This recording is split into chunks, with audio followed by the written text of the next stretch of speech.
Booster. Go. Retro. Go. Vital. We're go fly. Guidance. Guidance go. Launch control, this is Houston. We are go for launch. I feel the need for speed. You gotta ask yourself a question. Do I feel lucky? Well, do you, punk? Join us or die. And welcome to Mark Groupie Outdoors, the podcast. Welcome back. I'm glad to have you.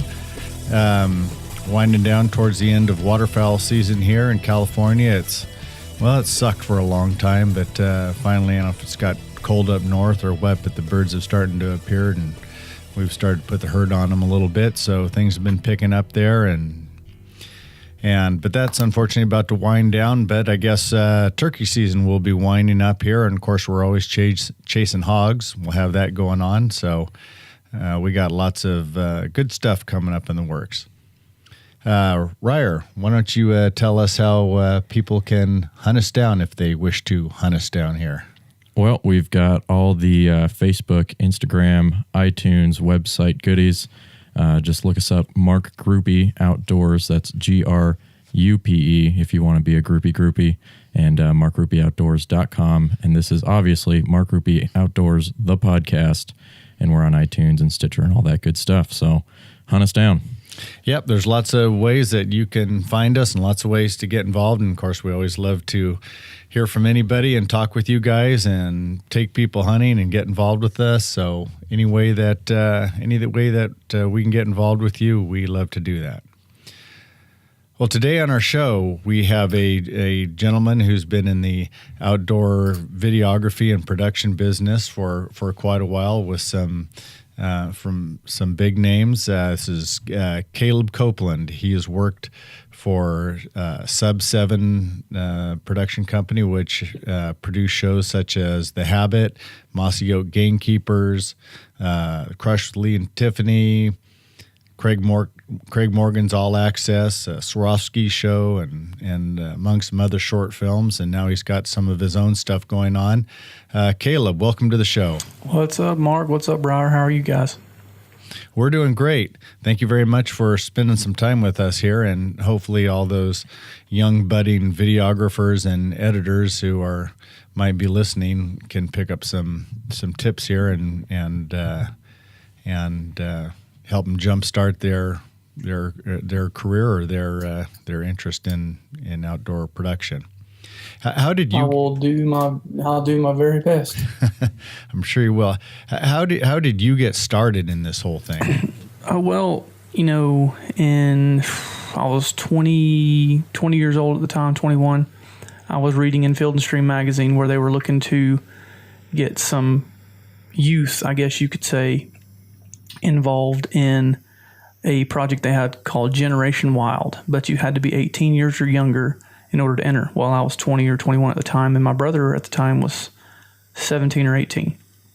So in order to enter, you had to write out your first hunting story or your favorite hunting story. Well, I knew his was his first deer, and so I sat down, wrote out the story the best I could.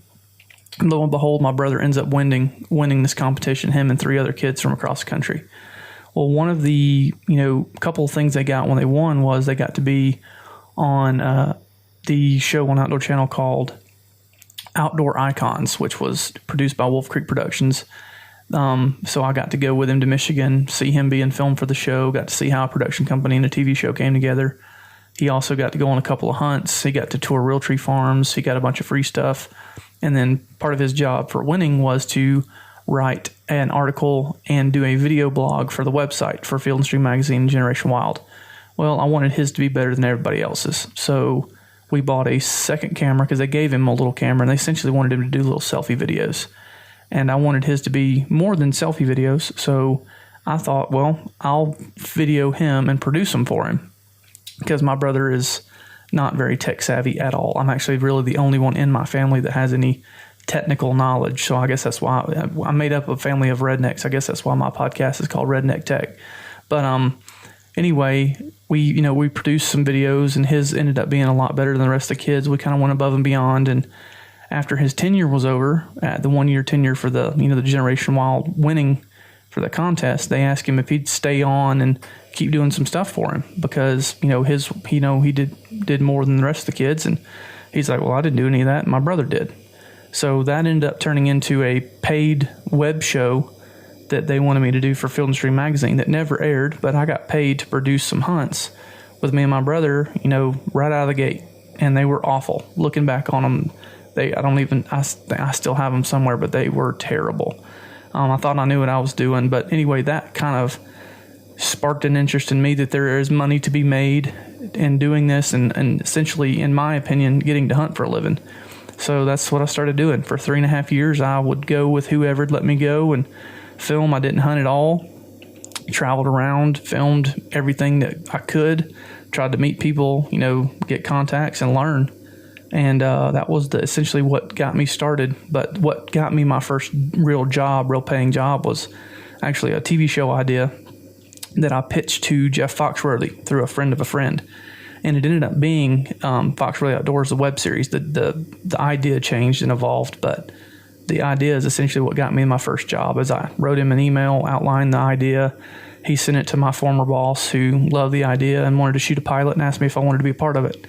And I was in IT at the time, and I told him I'd quit my job in order to be there to be a part of it, and filmed the pilot. And about 6 months later, he called and offered me a job, and that's how I got started. So you just jumped in, no formal training or anything like that. You just learned right on the fly. You saw a need and you just learned it. Yeah, I didn't have any formal training until I got hired at Sub 7, and I was absolutely not qualified when I got hired. And I told Mark that I wasn't qualified, and he took a chance on me anyway. But I learned more in 3 months of working with people that really knew what they were doing, which were my coworkers there. Watching them produce a show, watching them edit, watching how they lit things, watching how they went through the editing process, how they keep show pace up, how they pick music, why they pick music, the psychology of filming and editing and, film production. I learned more from them, honest to God, in 3 months than I did in 3.5 years of doing it on my own and trying to research and YouTube and listen and ask questions. And, when I was coming through, it was almost, if you did not know somebody in the industry that was already doing this job, then you were out of luck, because nobody was giving away the information. And which my father-in-law's told me a couple of times, you should never give information for free. But I just feel like I was given so much information for free. I was honestly getting paid to be given the information. And that's why I enjoy doing my podcast. That's why I enjoy doing classes. That's why I enjoy, anytime I get a question from somebody or a idea, that I like to either poke holes in it or, try and learn from it myself. So I feel like that's kind of not my obligation, but my duty to try and help those that need help, because there wasn't anybody until I got hired at Sub 7 that would help me. So I enjoy it. I enjoy the teaching aspect of it. So the main project that you were involved with Sub 7 was The Habit, correct? Yeah, it was Foxworthy Outdoors for 3 years, and then halfway through that third year, we picked up The Habit, and then I was doing both for about a year, and then Foxworthy went by the wayside. He got too busy and couldn't do the web show anymore, and then I completely took over The Habit and ran that show for 3.5 years. So they overlapped for a year, but yeah, and then right my last year I was there, I was running The Habit, and I was helping run Gamekeepers, Mossy Oaks Gamekeepers. Now you're a cameraman and an editor. You're an all around producer. What are most people like that, or most people specialize in one or the other? In my experience, most guys do one or the other, and most guys are producers, field producers. And I tell guys that they're looking to get a job. If you want to get a good paying job or a job doing this, you need to know how to edit it, because editors in this field are so few and far between. There's a ton of video editors out there, but there's a very few of them that understand hunting as well as editing. And and there's been so many times we've tried to bring in editors to edit hunting shows that didn't understand hunting, And essentially, it's a lot easier to teach someone how to edit than it is to teach them how to hunt. The nuances of a hunt, how you can't be, turning your head when a turkey's at, full strut coming in, because that you would never be able to get away with that. You have to be dead still. I'll never forget Chance Chancellor, at Sub 70 used to be the production manager. One of the first things he ever edited, he wasn't a hunter. First things he ever edited was an elk hunt, and he kept cutting the bugles out. He kept thinking there was something wrong with the mic. And he was cutting the elk bugles out, and then the elk finally comes out of the trees, and he's screaming in the camera's face, and he's like, "Oh, I probably should leave those." So he had to pretty much start all over, and it sounds simple enough to teach somebody. Oh, well, an elk bugles. Well, you can't move when a turkey's looking at you. Well, it essentially takes you half your life if you grew up hunting to learn how to hunt correctly, and I can teach somebody how to edit. If I have their full attention, I can teach them how to edit in 2 or 3 weeks. So, as far as camera gear right now, what those who are picking up a camera, should they go? I know they hear a lot about DSLRs or camcorders. What should someone start with, or what gear is going to produce something that's going to give someone a... I think that it depends on what they want to do with it. That's kind of I get the question a lot of, what camera should I get? And it's okay, what are you planning to do with it? Are you wanting to really learn? Are you really wanting to try and step up your game? Are you trying to, make this not a little more than just a little hobby? And if that's the case, I think the greatest thing to start with is any DSLR, and learn how to shoot in manual. Because if you can understand how to shoot with a DSLR and shoot in manual, then that will translate over into just about every other camera that you will ever have to run. If you're just doing this as a hobby, you're just doing this to show your buddies, you're just doing this as a home video project, then get something that's easy to run. Get something that's got a lot of automatic functions, get something that's got a rocker zoom, something that you can put a remote and zoom in with your thumb and hit record and not have to really worry about a whole lot. But, if this is something that you want to really look into doing, and you want to learn how to do it, and you want to learn depth of field, and you want to learn focal length, and you want to learn, your aperture, your shutter speed, and your ISO, and how those things work together, then I think you almost have to get a DSLR to start out with. It's trial by fire at that point. Yeah. Is there any cases for using your, because even DSLRs will have some autofocus or auto settings where you can just let it run. Is there cases to do that, or is that there's never cases to do that? Well, in my opinion, for the to the level of what I'm doing and what you guys are trying to do, no. The only case I could see using any camera in my situation automatic is if I'm in a wide open field with nothing in front of me. There's so many things that mess things up in auto. Light changes, one little branch in the way, one little leaf in the way will, throw that autofocus off, and when we're filming, we're trying to, utilize our camera in manual because we're trying to use focal length, and we're trying to use depth of field to our advantage to make a shot more cinematic or more creative. When you're running on auto, the camera's just going automatically to what it thinks is going to look the best in the camera. And what the camera thinks looks the best in the camera probably isn't the most cinematic or the most creative way of shooting it. But, in order to know how to utilize that, you have to understand those 3 things I was talking about. Aperture, f-stop, or aperture and f-stop, same thing, but aperture, shutter speed, and ISO.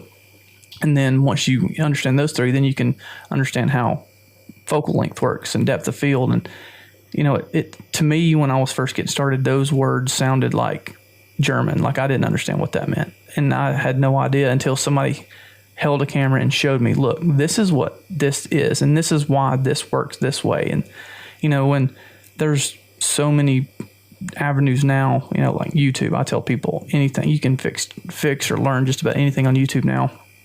Get on there and just spend a day or a weekend just researching one thing, and then go to the next and go to the next and go to the next. But in order to do it right, to make it cinematic, to make it creative, you have to know how to run it in manual all the time.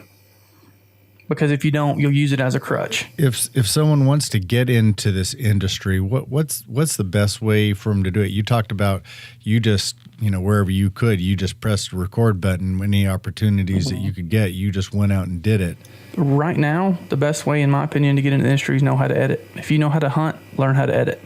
There is a huge shortage of editors. There's not a lot of, and there's even more of a shortage of good ones. You also find out, I think you learn a lot about being a cameraman by editing, because you just find out so much about the stuff, the shots that you need. Say for sure is by learning how to edit, it will make you such a better producer. It increases, or I guess decreases the learning curve of why you shoot certain things that you shoot, why you video the way you video, what a transition is, what a establishing shot is, what a B-roll shot is, and then you understand how those things work. And essentially, the way I film something is I'm editing it in my head as I'm filming it. There's pieces to a puzzle. And I always try and get all those pieces to a puzzle, because if you get all the basic pieces of the puzzle, you can tell a pretty solid story. And once you get all the pieces, then you can start being creative. And that's kind of the thing that a lot of people, I think, especially now, what I'm seeing, a trend is there's so many people that have high speed on their cameras, or there's so many people that have a drone. Well, everything in their production is either high speed or drone. And that's great. Everything's cooler in high speed, but you still got to tell a story. There's a lot more to it than just, putting pretty shots out there. I can teach a monkey how to go out there and get pretty shots, but how to tell a good story, that's what separates a good producer and a good editor. What software are you using to edit? I believe you're Adobe Premiere, correct? Oh yeah, I'm a Creative Cloud guy. I've got the entire suite, and I use Premiere. I spend the majority of my time in Premiere. I'm working my butt off to try and learn more and more about After Effects. I spend a lot of time in Lightroom. I spend a lot of time in Photoshop, and they all work together so well, and they're so intuitive. And they automatically update. I don't see why anybody would go with anything else. Honestly, it's the industry standard as well for other guys out there that are doing TV and web and stuff. It's the standard that most people are editing on now, which I don't think the TV side of things are looking too good right now on the hunting side, which I just actually recently did a talk about the state of the industry, but that's a subject for another day.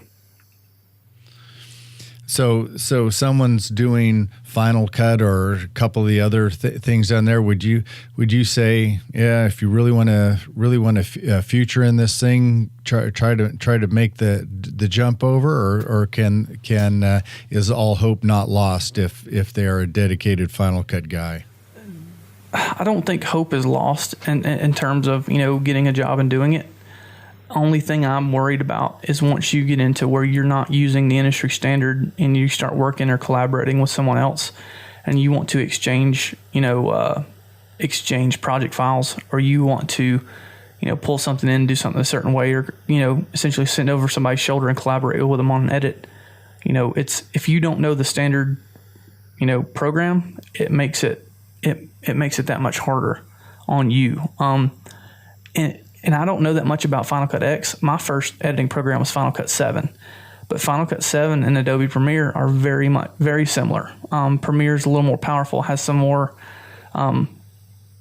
things that it can do than Final Cut 7 did. But when they went to Final Cut X or Final Cut 10, they completely changed it to where it was, in our opinion, when we first saw it, was a souped up iMovie. It's a great program and it does a lot of things, but it didn't have all the professional features and all the integration that Adobe was offering. Adobe essentially saw what was happening with Final Cut and how Apple was essentially, not listening to their professional community anymore.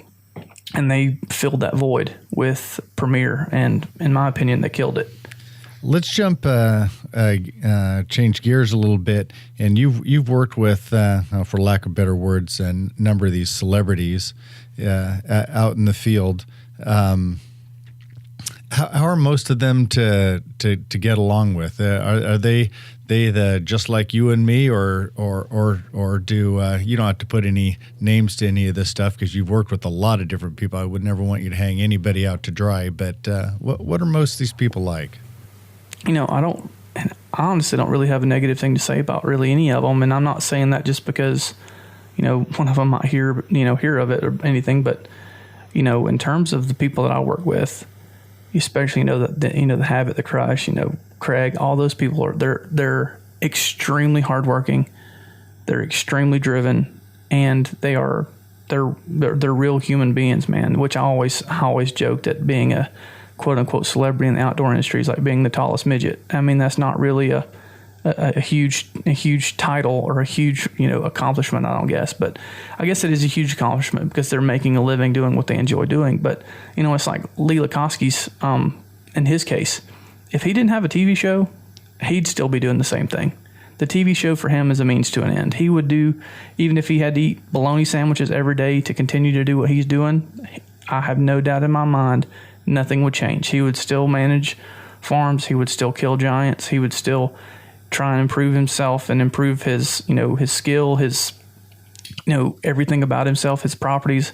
I have no doubt in my mind that nothing would change with him. Craig, on the other hand, is hardworking, but we always called Craig the squirrel because he was all over the place. He was always full of energy. He was sometimes we couldn't even put how enthusiastic he was on the screen sometimes because people would believe it was fake, and there was nothing fake about it. He is a ball of energy all the time, and he's hard to keep up with because, a lot of times when you're filming and producing a show, sometimes you have to stop, slow down, and, get this shot, get that shot, and get this shot. And, there was no slowing Craig down. He was ready to go. He was eager to go hunt. He loved to hunt. He absolutely loved being out there and doing it.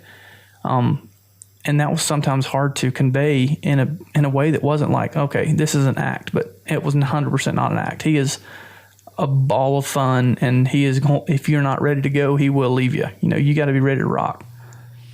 Have you spoke to him since he lost his son? I have not. One of my really good friends at Sub 7, Brandon Pendergrass, runs his show, and I've talked to Brandon a couple of times, and from what Brandon says, right after it happened, for a good while after it happened, he was pretty tore up, which understandably so. But as far as I know, he's doing well.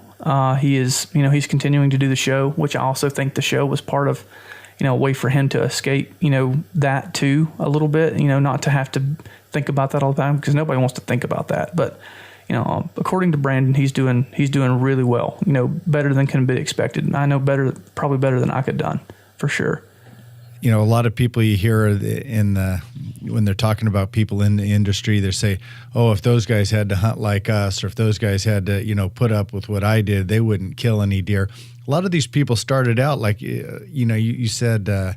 Lee, he'd eat bologna sandwiches if he had to and do it. Fact was, he pretty much was eating bologna sandwiches and doing it and trying to figure it out. Their house in Minnesota went into foreclosure. It's the way that he got, to Iowa was he was working in I think it was an oil refinery in Minnesota, and he had it to where he could work his vacations out to where he could get like 4 or 5 weeks off a year. So he worked like 4 days a week and had, Fridays off, and he worked like 10 hours 4 days a week. So he'd work his 40 hours, but he would work his off days around to where he could get off. I think it was like October 25th, and he didn't have to come back to work until after Thanksgiving because he would piggyback off the Thanksgiving holiday, his 2 weeks vacation, and he would work his schedule around to where he could go down to Iowa and hunt from October 25th to, after Thanksgiving every year.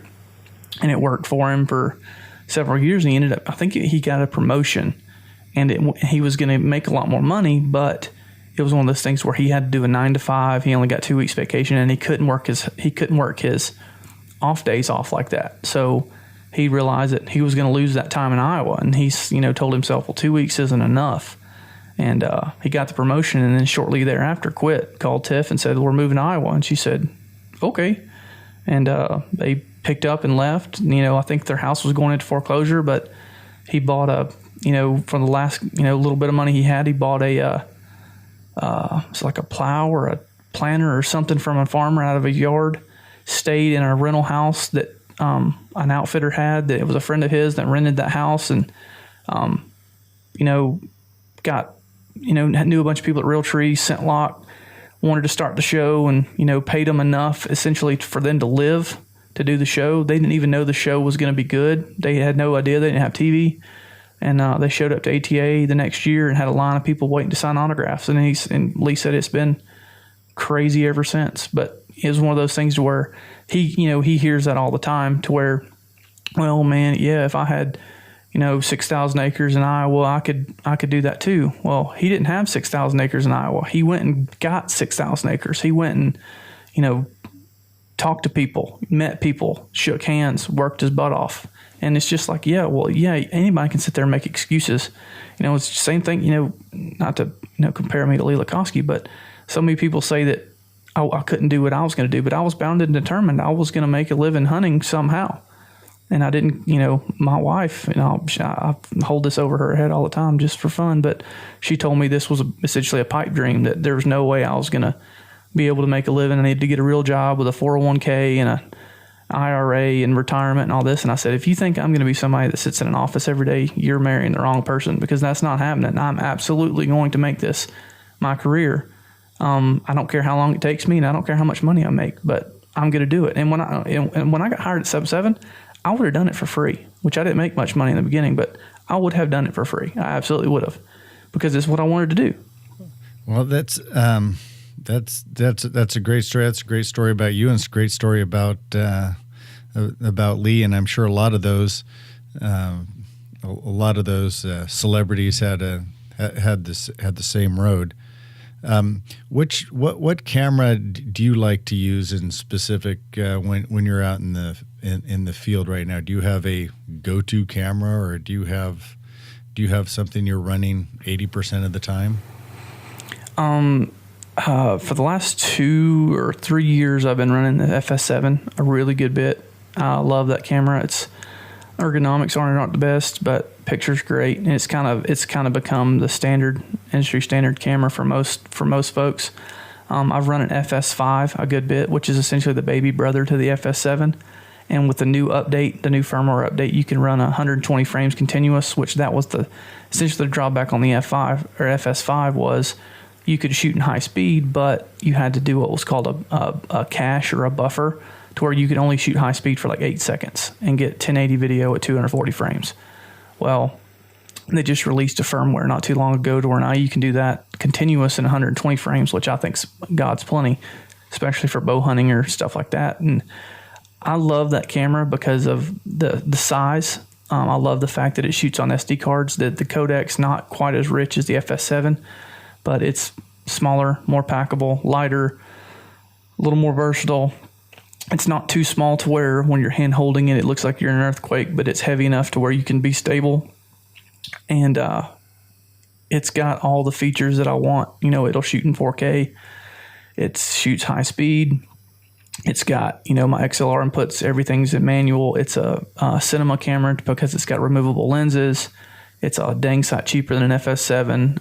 I never really gave that camera a chance until I started running one, and I really like it. And also a lot of the stuff that I'm doing here lately is shot on a red, which is, they're great. And I recently did talk about this too, but reds are wonderful if you have time and you have a controlled environment. But once you get outside of a controlled environment and time, which is not a hunt, they're not made to hunt with. They're definitely for one-offs, commercials, big production pieces, just because there's a lot of things that are huge drawbacks when you're trying to run through the woods with one of them.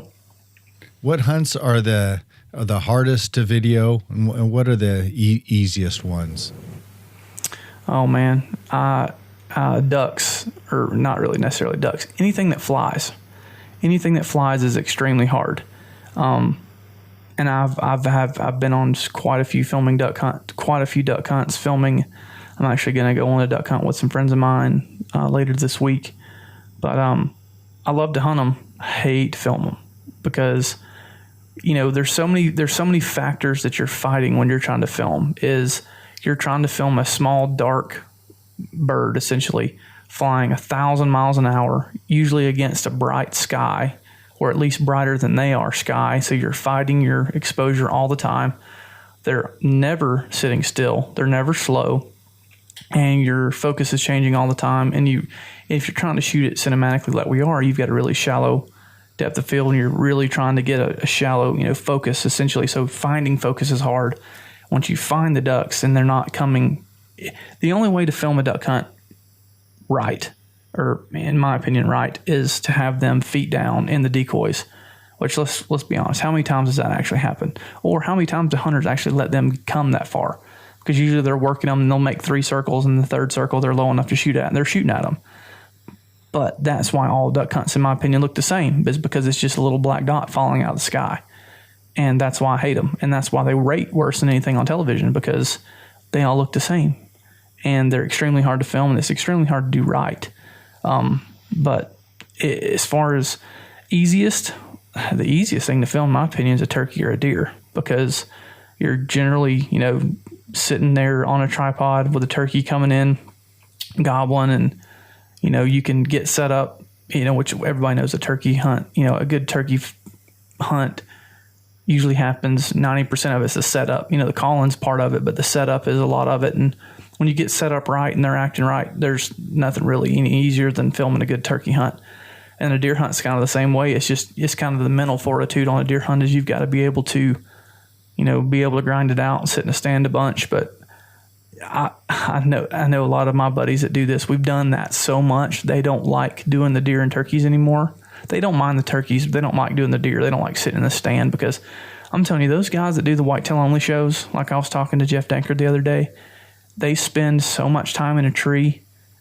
It is an absolute grind. It's hard to find guys that can grind it out like that, mentally, to sit in a stand from middle of September to the middle of January, pretty much every single day. And most of the time it's morning and evening. That's a grind. And I'm fortunate to be able to work with. Job. Oh my God. It's absolutely a job. Absolutely. And that's another thing that I've kind of been fortunate over the years is the shows that I've filmed, we've been so diverse in what we film. We don't discriminate. We'll hunt anything that's in season and legal. So I like the change. I like the different places, the different, animals, the different styles of filming. I had never done any spot and stock hunting until I started filming. And I enjoy that. Like if you took everything away from me and gave me one thing to hunt or film, it'd be elk. Like that's my favorite thing in the world. There's nothing like it. And I've not gotten to do a ton of it, but it is absolutely the best of everything combined into one thing. Yeah, it's certainly been one of my favorite things to hunt. We had a hunt for them last year, and unfortunately they cooperated and I didn't cooperate, or they didn't cooperate and I cooperated on our shot. So we had good footage and no elk shot, or bad footage and elk shot. So that was kind of but that's kind of almost the way in do-it-yourself public land elk hunts. It can be like that. It's not quite the same as some of these ones you get to see on TV. And again, not to disparage them. They worked, Lee and Tiffany, Primos, all those guys have worked very hard to get to get the success that they've had and the ability to hunt on the places they're hunting. But for the average guy on public ground do-it-yourself hunts with pressured elk, it's not an easy job. No, it's absolutely not. But that's what makes it so much more rewarding when it works out.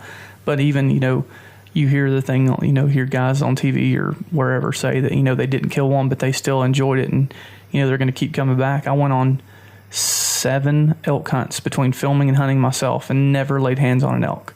And on my 8th hunt, I missed one, and on my 9th hunt, I finally killed one. And, oh man, I'll do 9 again. I'll do 100 again and not kill one to keep trying, because there's nothing like it. There's nothing like walking up to that big old dead horse laying on the ground, is there? I mean, you're just like, holy cow, what did I do? Did I actually just pull this off? Mm-hmm. And how am I going to get him out of here? So you've, you're no longer with Sub 7, and you've had some other things going on and in the works and stuff like that, but you've got a podcast out. Can you tell us tell us a little bit about your podcast. Yeah, for sure. I filmed a pilot for I was calling it with some friends of mine called, essentially behind the scenes or the life of a producer. And then we realized after we shot the pilot that, nobody's ever going to pay for this. And honestly, I don't know if we have time to do this like we want to do it. And I'm always full of ideas. But essentially, the reason I did that pilot in the beginning was I wanted to be able to have a platform to answer questions that I get all the time. I get tons of questions from, I got a question yesterday about a kid I've had at a camera school that was editing, and his sequence was in 1080 and he had some 720 footage and he couldn't figure out how to scale the footage to fit, and I was like, right click, scale to frame size. And he's like, oh, wow, that kind of thing. But I get questions, multiple a day between Instagram and everything. And I was like, I needed a platform to be able to long form answer some of these questions. And so I started a podcast. It's called Redneck Tech Podcast. It's on iTunes, Stitcher, TuneIn, SoundCloud. I think that's it. And it's been more than anything, it's been a lot of fun to get to talk about some stuff that I like. I mean, because this is what I do every day, and I enjoy talking about it. I enjoy learning more about it. I enjoy hearing other people's opinions about it, and I enjoy hearing people have learned something. I've gotten so much awesome feedback from it, and it's never been something that I thought about trying to make money with, or trying to because I knew that the people that I was trying to talk to was such a small market. I mean, it's guys in the hunting world that want a video and learn how to create content. But it's been so much fun, and I learn so much every day. And it's like right now I'm looking at 3 different sets of notes of 3 episodes I'm working on right now. So it's a lot of fun. All right. Well, if people want to learn more about you, learn about the podcast, how can they reach out and see what you're doing? And again, what's the name of your podcast, your other social media? Okay. Yeah. The podcast is Redneck Tech Podcast. The podcast has its own Instagram. It's at Redneck Tech Podcast. And then my Instagram is at cdcope7. The email is rednecktechpodcast@gmail. Pretty much everything. If you type in Redneck Tech Podcast, I'm going to be the only thing there, which was good when I named it that, because there wasn't a whole lot of other competition there, because redneck and tech usually don't go together. So thought it was a fitting name. But yeah, that's where you can find me, and I'm on Instagram probably more than anything, but I have a Facebook as well. But Facebook is most of the time crap, so I try to stay off there. All right. My kid was pulling around his buddy. My kid was driving his 4-wheeler, towing around his buddy on a broken Honda 50 with a lasso rope. Is that redneck enough, towing him around the house? I saw that the other day. Yes, and for California, that's absolutely redneck for sure. I guess the only thing that blows it was the Maltese dog chasing after him, huh? It needed to be a hound or something, huh? The only thing I can think of that I've seen you do in recent memory that would top that is when you were shooting the carp out of your pond in front of your house. That was the best. That was the best. How about when I spilled coffee on me? Did you see that? I mean, that was pretty good, wasn't it? You didn't see that one? No, I don't think I saw that one, but it's kind of hard to shooting just nasty, dirty carp out of the front yard was pretty good. Well, Caleb, thank you very much for spending the time with us, and anyone hoping to get involved. I know I've run across a few people lately that have really shown an interest in outdoor videography and production, and hopefully if they get a chance to listen to this, it's going to be a big help to them. Caleb, thank you very much for spending some time with us today. No, thank you. Thank you, guys. See y'all, Ryder. See you, Mark. See y'all next time. All right, we'll be in touch. Ladies and gentlemen, Caleb Copeland, and you can touch him in all those ways that he just mentioned. So, well, that about wraps it up for us today. So we're unfortunately winding down in our waterfowl season, and it's presenting all the problems that Caleb mentioned with trying to video waterfowl, especially in the weather that we've had. We've had fog and clouds and everything, and it's been dark birds appearing out of foggy skies and trying to hide in the grass and video them and not flare them as they fly around. And it's kind of sucked. It's kind of sucked. As a matter of fact, it's really sucked. But we'll probably make some compilation. the best of, which will really kind of be the worst of. But we got to show something for effort. Sooner or later, you got to turn your homework in, and that's gonna be it. So, Ryer, once again, tell people out there how they can hook up with us. Well, we've got Mark Groupie Outdoors on the YouTubes, the Insta Faces, the interwebs. I mean, just about anywhere. Are we on Smart Chat? No, I don't think we're on Smart Chat. All right, no. We'll have to get on Smart Chat. No, not Smart Chat, but we've got the Insta Tweet Face. So that's Mark Groupie, GRUPE Outdoors, and Instagram, Facebook, YouTube, edit.com. That's our website, iTunes, all the above. And Mark Groupie Outdoors at gmail.com. If you want to shoot us an email, we always want to talk to you guys. We love your feedback and, give us stuff to talk about. We want to make sure we're getting to you what you guys want to hear. So, hit us up. Tell us you love us. Tell us you don't like us, whatever. But get in touch. All right. Well, thank you again very much for listening, and we will see you next time at Mark Groupie Outdoors, the podcast.